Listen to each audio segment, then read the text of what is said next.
Good morning, everyone, and welcome from the European Medicines Agency in London to this press briefing on the decision taken yesterday in the margins of the General Affairs Council in Brussels to relocate EMA to Amsterdam in the Netherlands. My name is Marie-Agnes Heine, and I'm the head of EMA's communication department. And some of you are joining us virtually today, but we also have a few journalists and TV crews here in the room. So it's going to be a little bit more complicated afterwards with questions, but we are going to manage, I'm quite sure. Then I'm delighted to have with me today Professor Guido Rasi, here to my right, EMA's Executive Director, who will say a few words about yesterday's decision. And to his right is Noël Wathion, EMA's Deputy Executive Director, who will talk about the practical next steps to facilitate the agency's move to Amsterdam and to create a good basis for the close and trustful collaboration that will be needed in the years to come. So I will now hand over to Professor Rasi. Thank you, Ines. Well, welcome everybody. Well, we have a decision. Yesterday, Member States took a decision, and EMA will relocate to Amsterdam. The decision is very welcome. For the past year and a half, we've been living in uncertainty.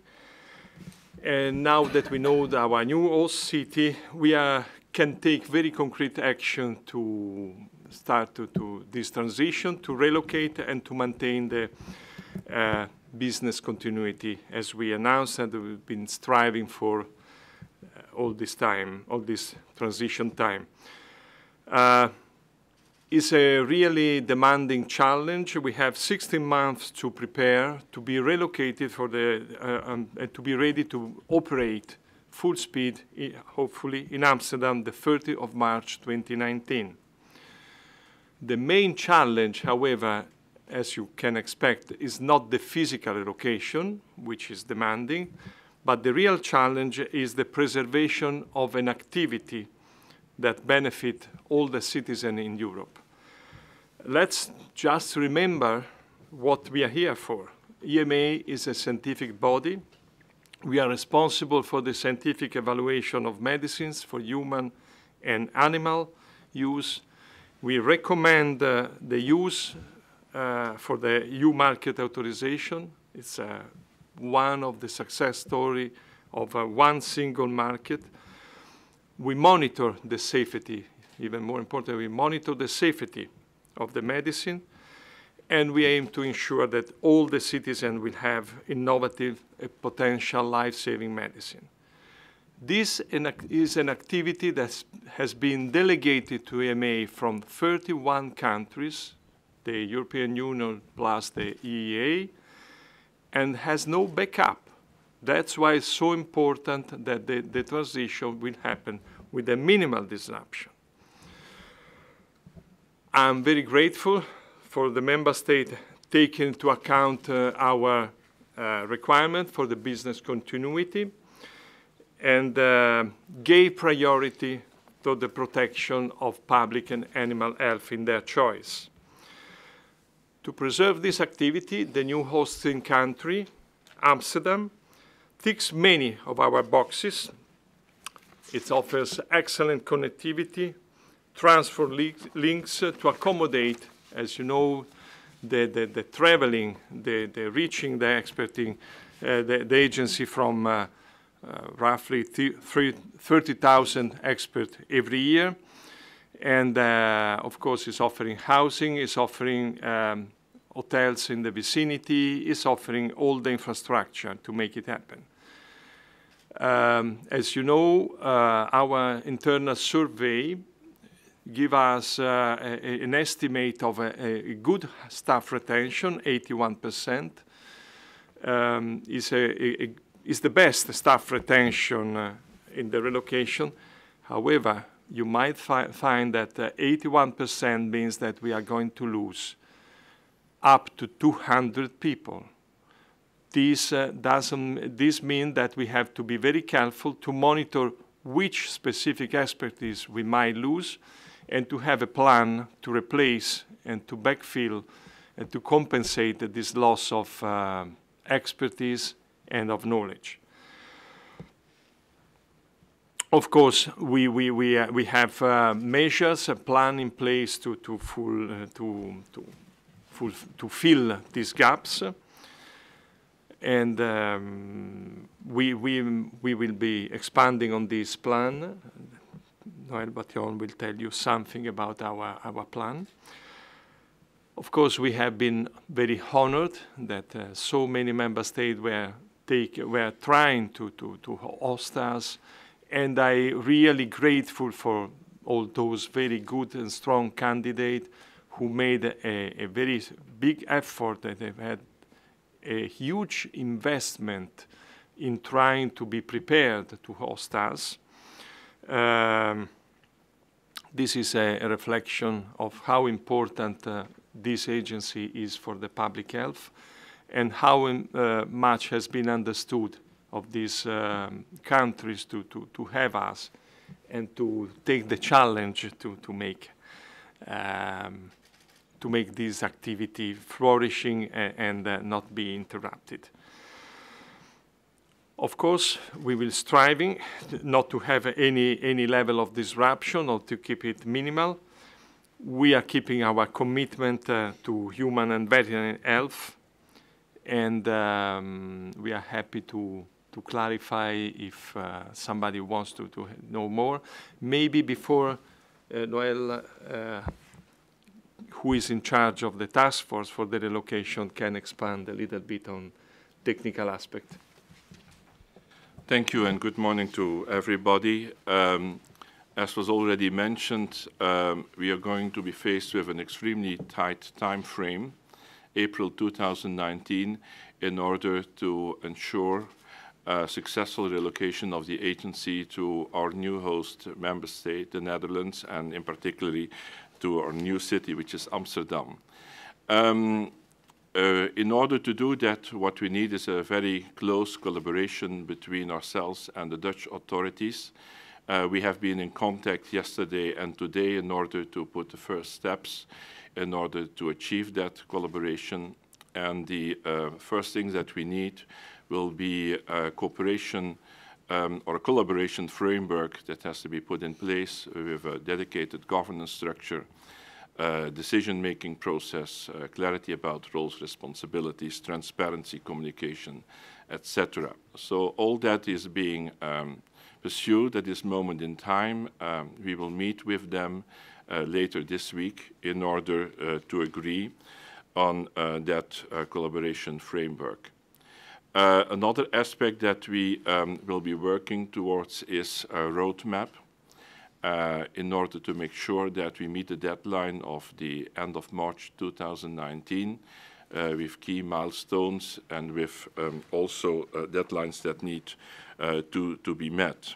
A particular challenge that we will have also to address in this respect is that we will have to work with a permanent building which will be available partly as of April 2019, and temporary offices which will be available as probably the end of Q4 2018. So we'll have to see with the Dutch authorities how this can be put in place in the best possible way. The main aim being to maintain continuity of operation. As already was mentioned, we have business continuity plan that needs to be kept monitored continuously in order to make sure that we can address any particular difficulties that we may face.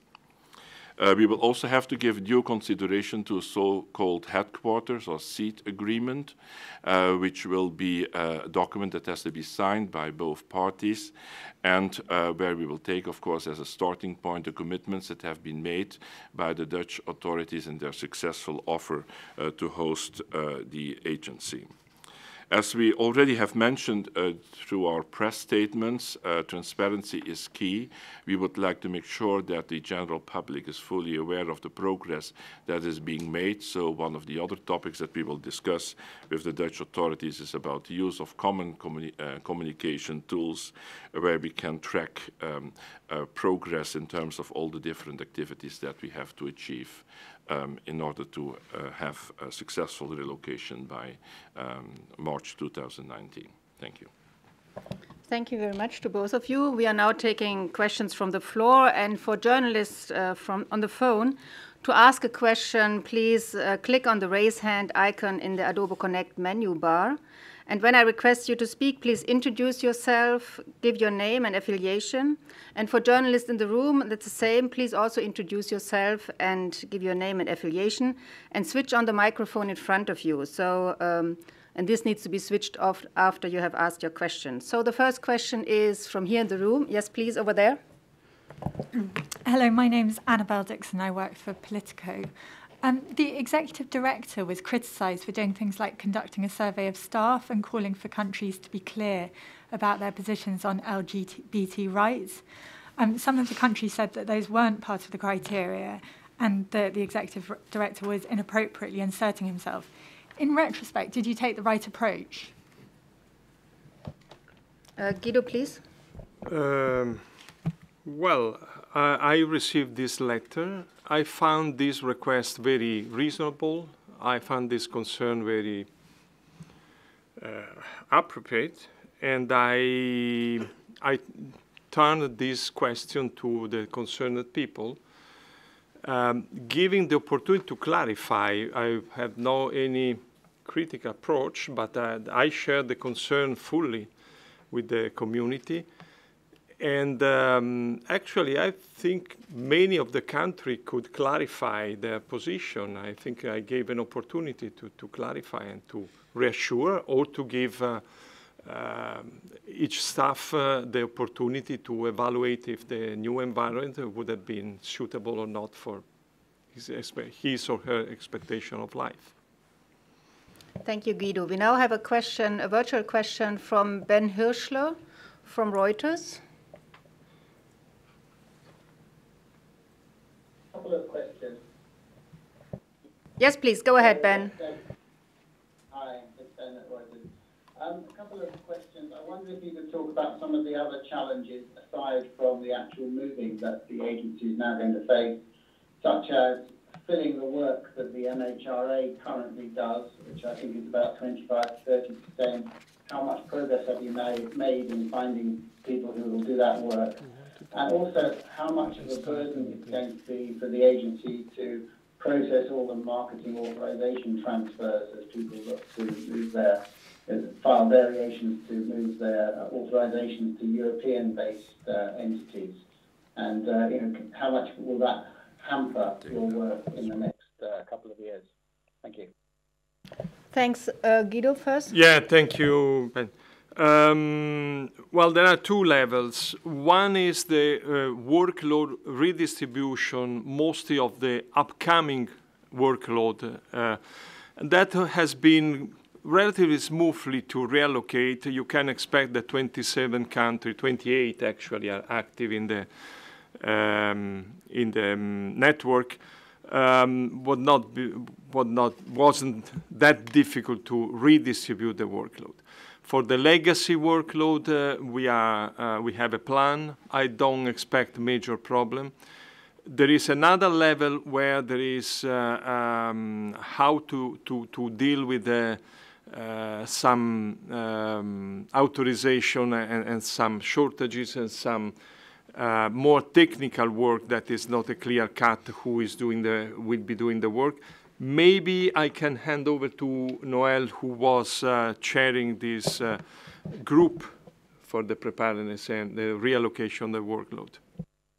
Yes, thank you. So perhaps to come back to the issue about the work that has been performed by our UK colleagues and how this is going to be handled after March 2019. So we have taken a number of actions, one being a survey amongst the member states about the investments they would like to do in terms of the expertise for the future, and also to compensate for the work performed by the UK authorities. And that was a very positive survey in terms of the outcome and the willingness of the 27 member states in order to address this particular challenge. Secondly, as was already mentioned by the director, we have been looking particularly at how to address the current portfolio of products that are being managed by the UK authorities and how to take care of this when the UK is no longer part of the European Union. We have made very good progress, and this will be a topic that we will further discuss over the next couple of weeks, but we are very, I should say, I think we are very positive about finding a very good position and making sure that what we will be doing is also in accordance with the survey and the investments that member states are doing in terms of additional expertise. Thirdly, about the impact on pharmaceutical industry. So here, pharmaceutical industry needs to be aware that as of March 2019, if we would like to avoid problems in terms of, for instance, supply of medicines, shortage of medicines, etc., they will have to do all the necessary steps in order to make sure that we will not be confronted with that kind of situation. That's why we are working together, the EMA, together with the network of member states, together with the European Commission, in order to make sure that we have the necessary processes and procedures in place for them to adhere to. And of course, everything depends on the willingness of the pharmaceutical industry, but we are convinced that they will, as quickly as possible, take the necessary actions to avoid problems later on in terms of supply of medicines. Thank you very much. We are now going to take a question from the room, please. Hello, Rob Brumby, ARD, German TV here in London. It's a very technical thing for you, but obviously it's a moment of great symbolism for Europe and not least for Britain. Would you kindly reflect on the what it means in terms of what London is losing today? Mr. Razi, if possible. Well, it's not for us to make this estimate. Honestly, we are focusing on to be sure we not lose much in the transition. What UK is losing and what London is losing, apart of the sympathy of us and the joyful life we had here, is for them to make an evaluation. I expect they made an evaluation before issuing Article 50, and it's not for us to comment on that. Sorry, but we are really focusing on the tremendous challenge we are having ourselves in this relocation. Thank you, Guido. And would like Maureen Kenny to ask a question. Yes, please. Now, Maureen, can you ask? Yes, could Guido comment on the fact that Italy feels cheated of the agency, and Pharma Industria has put out a statement saying they were at the head of the running and they're upset not to have got it. Guido? Well, I don't know. I had not even the time to read the media this morning. I expect that each country who had a very strong team, a very serious preparation, and Italy is certainly among those. In fact, was to the very last minute candidate to be the success one. I can expect that many of them are quite frustrated, are quite unhappy. I think the criteria has, on our side, we have to say that the criteria has been set up front. Certainly, if you mention Italy, but I can join other candidates at that stage, seriously prepared, fulfilled all the requirement, and in fact, they have been considered. The factor of a toss at the end was in the regulation, was in the agreement, in the rules. A general comment beyond Italy is is a little bit maybe too risky, because if the final decision would have been between a candidate who was very well prepared, a candidate less prepared, to have a decision taken in that way could have been difficult to accept. But that has been the rule, and I have very little to say. I have to appreciate that Italy had a very good preparation, like Amsterdam, like Copenhagen, like few others. And that's what I said in my opening notes, that we were all happy at EMA to see how many countries took so seriously our relocation. Thank you very much. Now we have a question from the room. Yes, please. Yes, Andrew McConaughey from Pharma Forum. So coming back to the basic question of do you believe that there's going to be delays to medicines approvals over this period? Presumably this is the least worst outcome in terms of the staff retention side of things. And also, if you could just clarify the question about the building.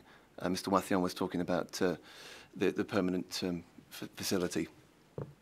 Yeah, I go with the staff and you go with the building. As we said, the staff retention, what we published in our survey, it was the optimistic expectation of staff retention. As I said, Amsterdam seems to be the most likely where people want to move. But as I said, 19% loss, which is the optimistic estimate, means 200 people. Now, the problem, the key problem that we have to plan to gather that information, we'll be losing 19 or 20 or whatever percentage across horizontally. This probably will not cause delay in the approval, will cause delay in the implementation of other projects, will cause delay in improvement in processes, but not a direct delay of the approval process. However, it's unpredictable how the loss will come. If the 20% is with a complete collapse of some specific services, that might disrupt even more severely if upfront a higher loss of people, but more homogeneous. Of course, we can expect that we lose people who will find easier another job. So the higher is the expertise, the easier will be for people to find an alternative job. So we are prepared to all the scenarios. An horizontal loss, which is very optimistic, or some specific loss creating a specific gap, and that should be addressed specifically. We don't have yet that information. And perhaps to add, that was also the aim of our business continuity plan, which is in force. So at the end of the day, all the activities in relation to authorizing, supervising, and maintaining medicines has the highest priority. And that's where all the efforts will be directed in case that we would be faced with a staff loss, which would be more important than we anticipate at this moment in time. That's also why we are monitoring almost on a daily basis any particular issues in terms of more people that we have to put in terms of the preparedness for the relocation, but also if we would be confronted with any particular staff loss. So that plan is in place and is being monitored. In terms of the building, in accordance with a procedure which was agreed by the heads of state or government, a member state could propose a temporary and so the final building, but also temporary buildings, and a number of member states have done so. So in the specific case of the Amsterdam, what is in the offer is that they will have available in April 2019 a complete conference facilities which are similar to what we have here at the agency. There may be on top of these conference facilities office space, but that may not be enough in order to have all the EMA staff already located in that final building. Therefore, they have in fact two options for temporary offices which are very close by to the current building until the complete building is finalized. And that should ensure also here continuity of operation. Thank you very much. The next question comes from a journalist who joined us virtually, Hinak Feldwisch. Just a second. Yeah, can you please ask your question? Yeah, Hinak Feldwisch, my name. I'm a freelance journalist from Germany. Mr. Razi, you warned very drastically about possible challenges and dangers for patients in Europe, which are related to the relocation. Do you think you are prepared well enough now, or do you need help from the political level? That's one question.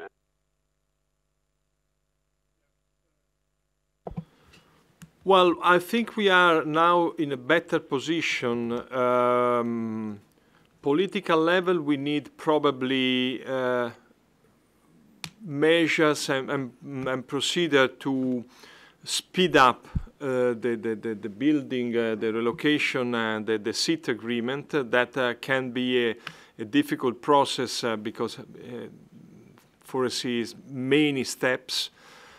So that's certainly a support. Budget-wise, we need to have some measures, of course, come with the cost of relocation. And we need for the budgetary authority to find way. We will provide the final budget at the end of this year. The host members, the host country, of course, can make a difference with the offer. We are analyzing already the Netherlands offer.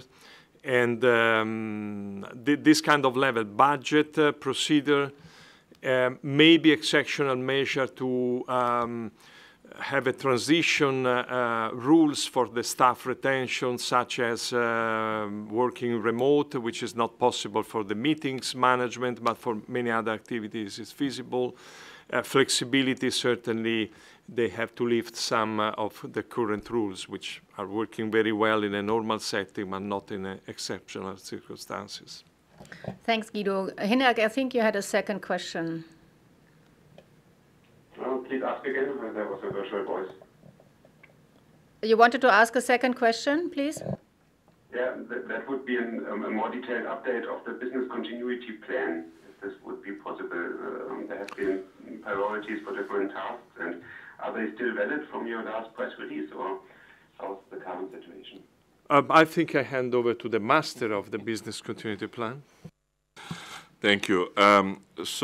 Anyway, we will have to maintain the business continuity plan because we will have to put in place more resource next year in order to prepare for the relocation. What we will have to do now over the next couple of days is to reanalyze the Dutch bid in order to see how much more involvement of our staff would be needed or less involvement of our staff will be needed. Hope you can appreciate that we didn't do that detailed analysis for any of the 19 bids because we will have to see, okay, the seat decision is taken. Now, what does that mean in terms of further involvement of our own resource in order to help with the relocation? The other aspect is, of course, as the director already mentioned, we may anticipate further staff loss. That will have to be monitored. That may have an impact on our activities, once again, with the understanding that the core of our work, which is authorizing, supervising, maintaining medicines, should not be affected, and there should be no delay in access to medicines for patients.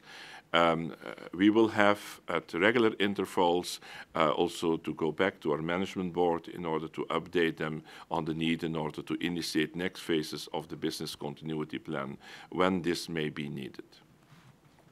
Thanks, Noel. So we have another question here from ARD in-house. Yeah, hello. Obviously staff retention of around 80% sounds very good. It does, however, imply perhaps up to 200 people not coming with you. What is the mood amongst those people? How are they feeling today about their lives being turned upside down by what is essentially a political decision? Just like to get, you're closer to these people than we are. Give us a sense of what they're feeling. Well, we had a very short gathering both last night and this morning with the people. Well, the mood is 50-50. There is a relief because we have now a decision.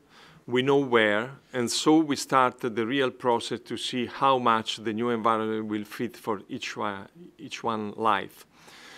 Overall, the mood is improved over the uncertainty, but now you can see already that the specific questions are coming up, and probably end of January we will have a real accurate estimation of what will be the likelihood of retention and who and when. How are they feeling, though?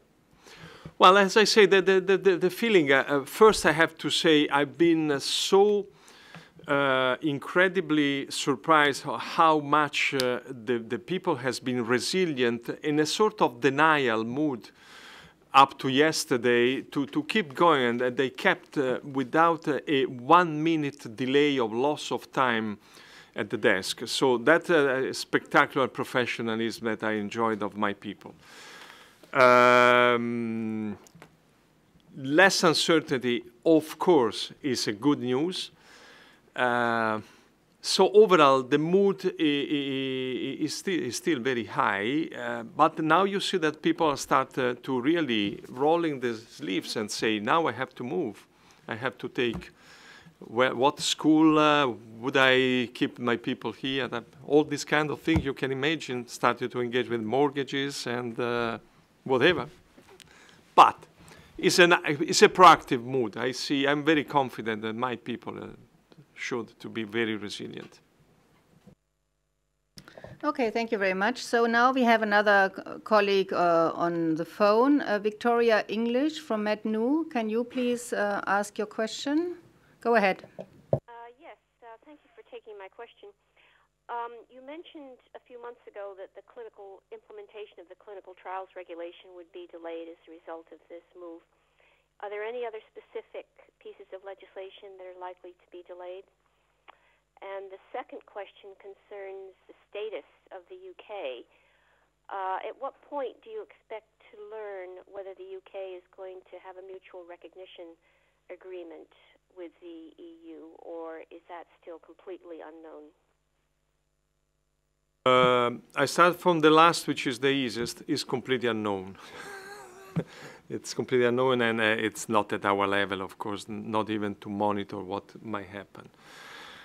What was the first question? This clinical trial. Yeah. No, well, clinical trial might not be delayed.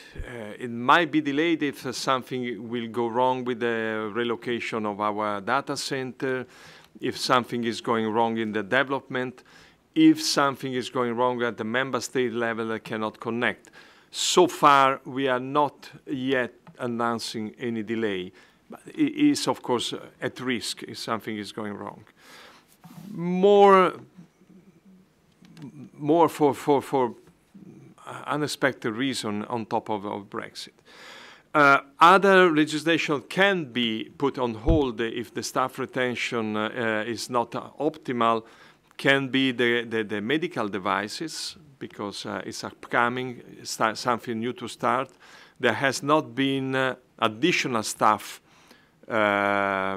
assigned for this, which we will be very surprised that another piece of legislation is coming without giving us more staff. We were already short of staff, so that can be delayed. All the guidelines, all the updated, all the veterinary legislation is upcoming.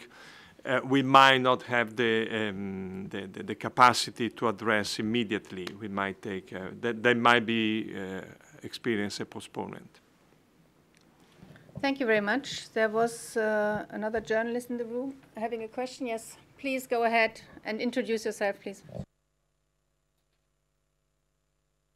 Sorry, it's Alex Rao from The Times. Just a couple of questions. Obviously, you've outlined the staff survey, the optimistic view being that 19% might not relocate.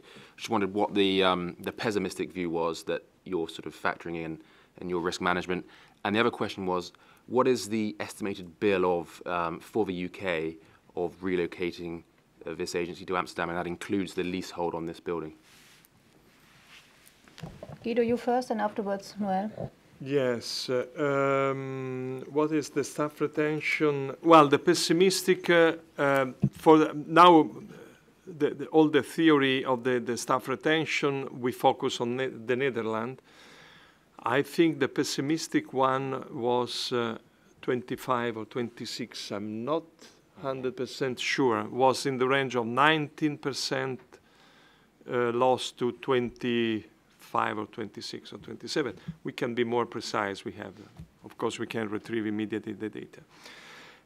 About the building and the overall budget, probably Noel, you have more precise figures. So we have provided to the European Commission, to the budgetary authorities, the fact that because of the absence of a break clause, there will be a cost of something like in the regions of 400 million euros. So that has been provided.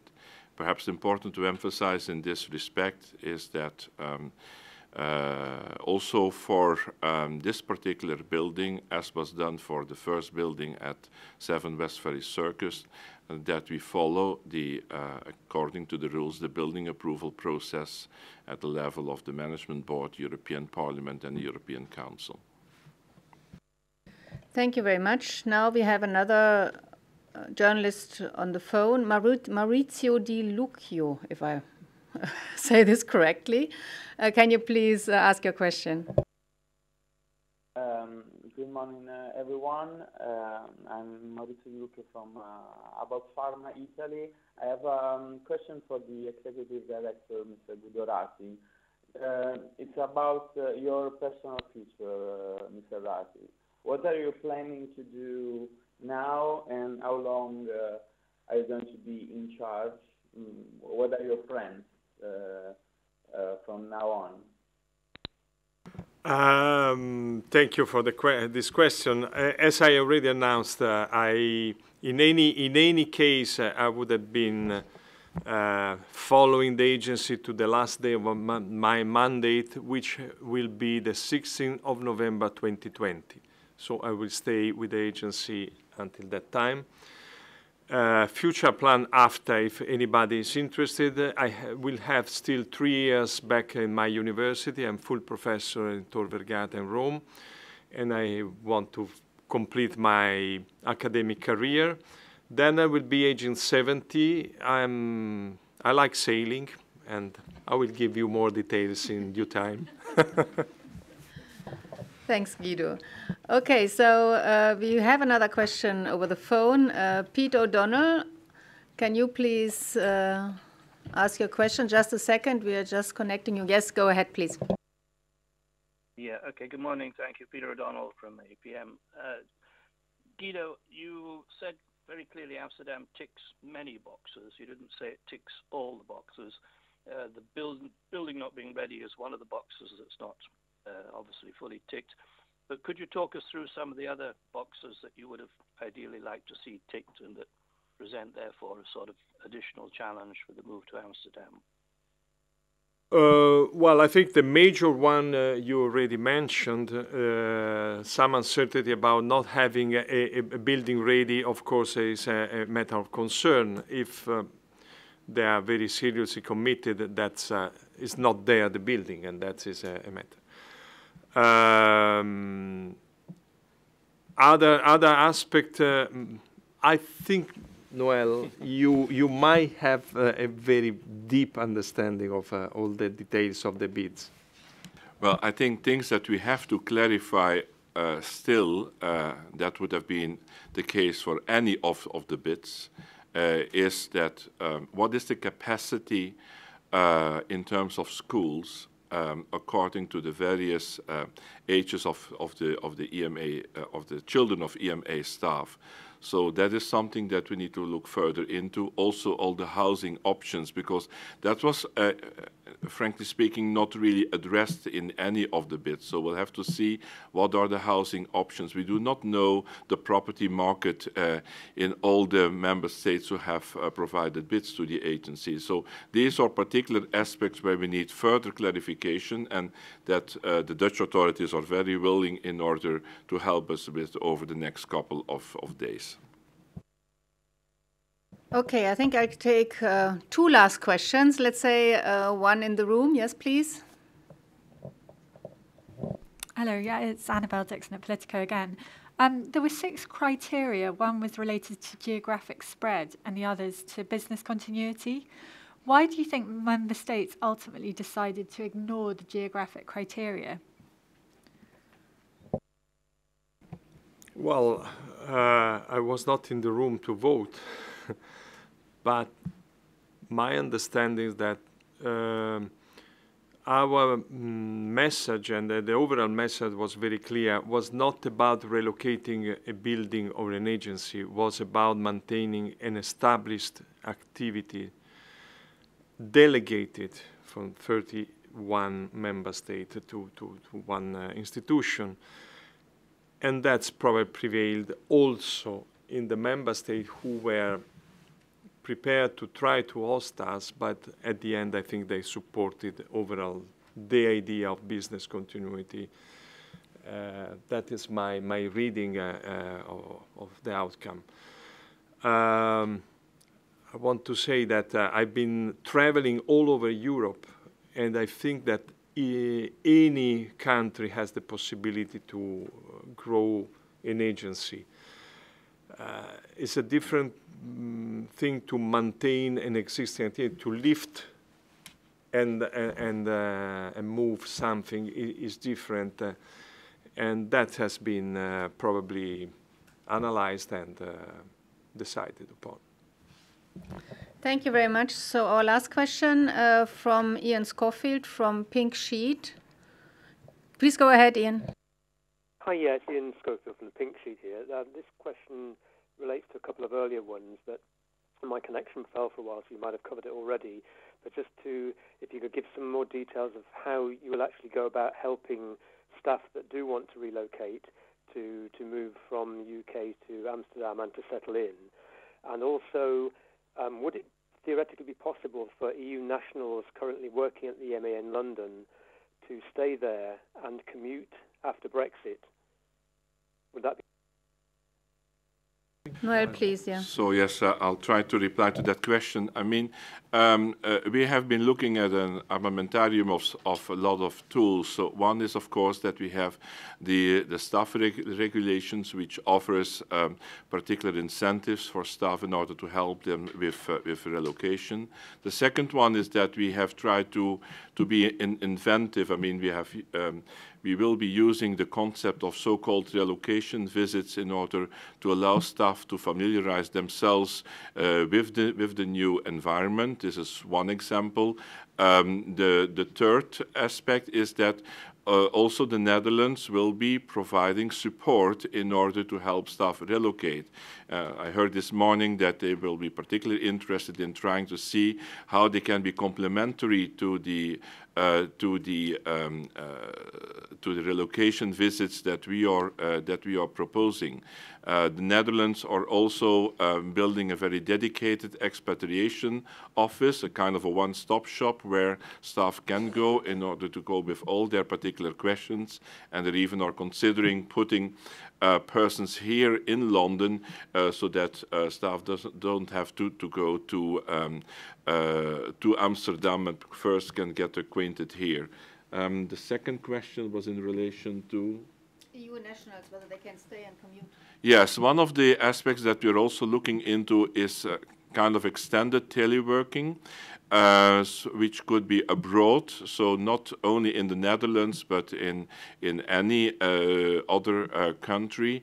We have to take into account that staff may decide that, for instance, children may stay longer in UK schools, depending on where exactly they are in the whole education system.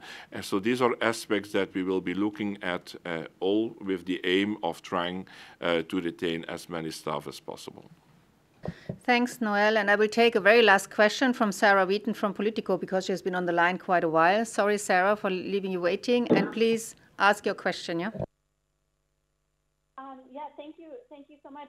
I wonder if, Director Razi, if you could just, looking back on this whole process, do you think that this is a good way for the European Union to make decisions about agencies going forward? Well, I think it's not for me to judge.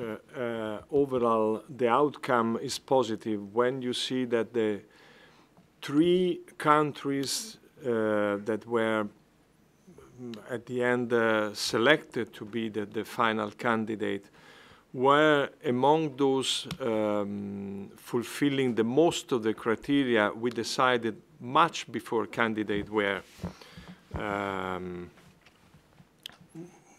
known. I think overall have been in some way taken into account some rational approach. To judge the overall competition is difficult to say. You have to match with possible alternative methods, which we don't have experience on that. So it's difficult to say. In some way, we welcome this result that put the very high possibility to have a workable solution at the end. Okay, thank you very much to all attending. Thank you very much to our speakers.